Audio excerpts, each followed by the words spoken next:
Fear begins where logic ends. Are you ready? ঘটনাটি 2015 সালের October মাসের। আমি তখন সবে গ্র্যাজুয়েশন শেষ করে একটা নামী স্পোর্টস ম্যানেজমেন্ট ফার্মে ইন্টার্নশিপ করছি। আমরা যারা স্পোর্টস লাভার তাদের কাছে মিরপুর ইনডোর স্টেডিয়াম বা শহীদ সোহরাওয়ার্দী ইনডোর স্টেডিয়াম একটা আবেগের জায়গা। কিন্তু সেই আবেগ যে এক রাতের মধ্যে বিভীষিকায় বদলে যাবে সেটা আমি স্বপ্নেও ভাবিনি।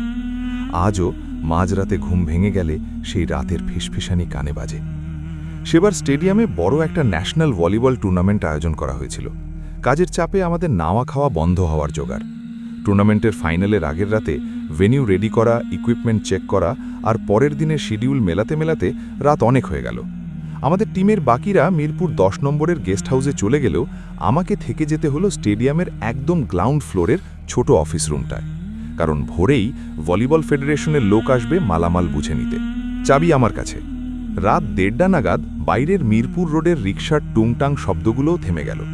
মিরপুর 10 নম্বর এলাকাটা তখন যেন এক মৃত শহর। আমি ল্যাপটপের শেষ মুহূর্তের কাজগুলো গুছিয়ে নিয়ে ভাবলাম একটু ঘুমিয়ে নিই। অফিস রুমটা করিডোরের একদম মাথায়। করিডোরটা দীর্ঘ আর দুপাশে সারি সারি দরজা, যার বেশিরভাগই গুদামঘর বা প্লেয়ারদের চেঞ্জিং রুম। ঠিক রাত 2:15। চারপাশে এতই নীরবতা যে নিজের হৃৎপিণ্ডের ধুকপুকানিও শোনা যাচ্ছিল না।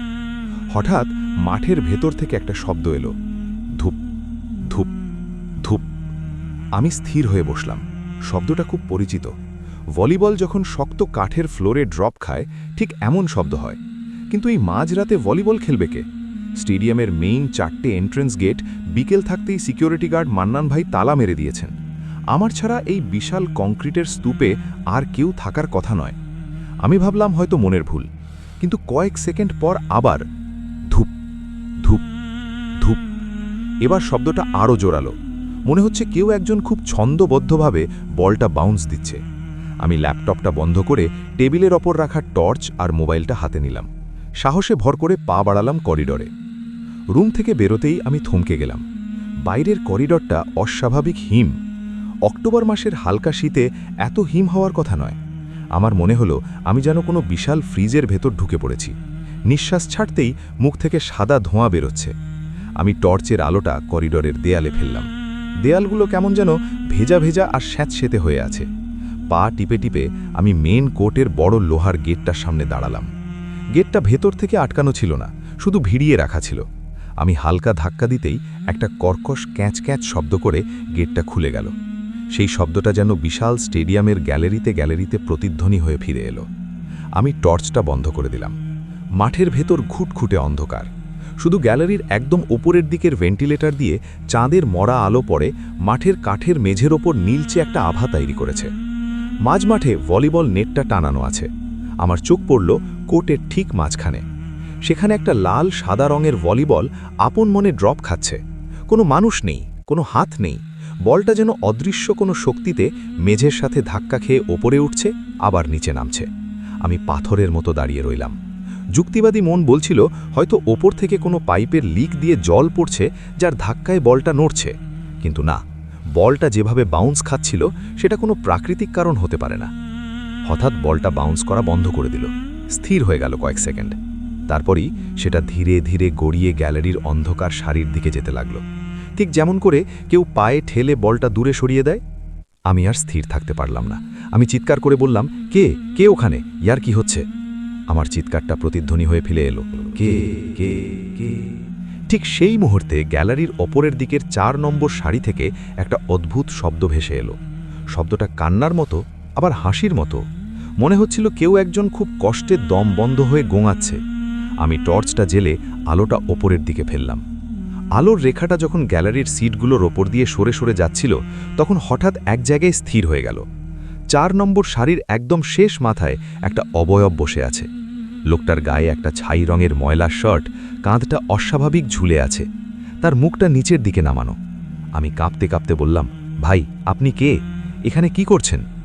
লোকটা উত্তর দিল না, কিন্তু ধীরে ধীরে তার মাথাটা ওপরের দিকে তুলল। টর্চের আলোয় যা দেখলাম তাতে আমার চিৎকার করার ক্ষমতাও হারিয়ে গেল। লোকটার কপালটা মাঝখান থেকে ফেটে নিচের দিকে ঝুলে আছে। ডান ওকটা কটর থেকে বেরিয়ে গালের ওপর ঝুলছে। সারা মুখে জমাট বাঁধা কালো রক্ত। সে আমার দিকে তাকিয়ে তার বাঁ হাতটা নাড়াতে শুরু করল, যেন আমাকে কাছে ডাকছে। তারপর সেই তার ক্ষতবিক্ষত মুখ দিয়ে একটা বিজাতীয় হাসি দিল। সেই হাসির শব্দটা ছিল কর্কশ, যেন কাঁচের ওপর ছুরি দিয়ে কেউ আঁচড় কাটছে। আমি উল্টো দিকে ঘোরার চেষ্টা করলেও আমার পা নড়ছে না। তখনই আমি অনুভব করলাম আমার ঠিক কানের পেছনে কেউ একজন তপ্ত নিঃশ্বাস ফেলছে। বাসি পচা মাংসের মতো একটা উৎকট গন্ধ আমার নাকে এলো। আমার কানের একদম কাছে একটা ফিসফিসে ভাঙা গলায় কেউ বলল, বলটা দিবি ভাই, খেলাটা তো শেষ হয়নি। আমার সারা শরীরে তখন যেন বিদ্যুৎ খেলে গেল। আমি কোনো মতে একটা মরণ কামড় দিয়ে পেছন দিকে না তাকিয়েই দৌড়াতে শুরু করলাম। করিডোরটা মনে হচ্ছিল যেন মাইলের পর মাইল দীর্ঘ। আমি যখন আমার রুমের দিকে দৌড়াচ্ছি তখন আমার মনে হচ্ছিল গ্যালারির ওপর থেকে সেই লোকটা লাফ দিয়ে নিচে নেমেছে এবং আমার পিছু পিছু দৌড়াচ্ছে। মেঝেতে তার সেই ভারী জুতোর শব্দ থুপ থুপ থুপ স্পষ্ট শুনতে পাচ্ছিলাম।